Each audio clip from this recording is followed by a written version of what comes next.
ನಮಸ್ಕಾರ, ನೀವು ನೋಡ್ತಾ ಇದ್ದೀರಾ ನ್ಯೂಸ್ ಫಸ್ಟ್ ಲೈವ್. ನಾನು ಸಬಾ ಹಕೀಂ. ಪ್ರಮುಖ ಸುದ್ದಿಗಳನ್ನು ನೋಡೋಣ. ಮೊದಲಿಗೆ ಹೆಡ್ಲೈನ್ಸ್.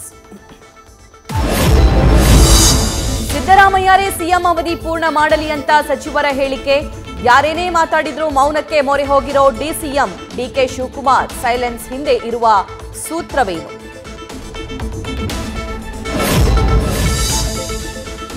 %100 ವಸೂಲಿ ಮಾಡ್ತಿದ್ದ ಕಡೆ 30%ಗೆ ಇಳಿಕೆ. ಇವತ್ತಿನಿಂದ ಮೆಟ್ರೋ ಟಿಕೆಟ್ ದರ ಪರಿಷ್ಕರಣೆ ಜಾರಿ.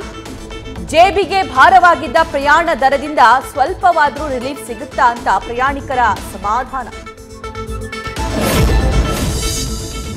2022ರಿಂದ 2024ರ ಅವಧಿಯಲ್ಲಿ ಅಕ್ರಮವಾಗಿ ಸಿಡಿಆರ್ ತೆಗೆಸಿದ್ದ ಐಶ್ವರ್ಯ ಗೌಡ.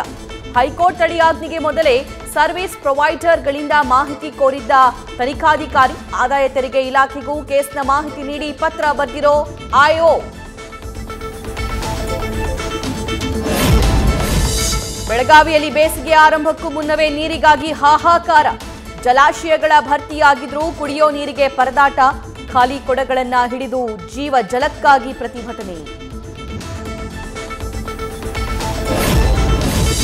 ಸ್ಕ್ಯಾನ್ ಮಾಡಿ ಪೇ ಮಾಡಿದ್ರೆ ನಿಮಗಿವತ್ತು ಸಿಗ್ತಾರೆ ವ್ಯಾಲೆಂಟೈನ್ಸ್ ಡೇ ಬಾಯ್ ಫ್ರೆಂಡ್. ಕೇವಲ ₹389 ಬಾಯ್ ಫ್ರೆಂಡ್ ಸಿಗ್ತಾರೆ ಅಂತ ಪೋಸ್ಟರ್ಸ್. ಜಯನಗರ, ಬನಶಂಕರಿ ಸುತ್ತಮುತ್ತ ಅಂಟಿಸಿರೋ ಪೋಸ್ಟರ್ಗೆ ಸಾರ್ವಜನಿಕರ ಆಕ್ರೋಶ.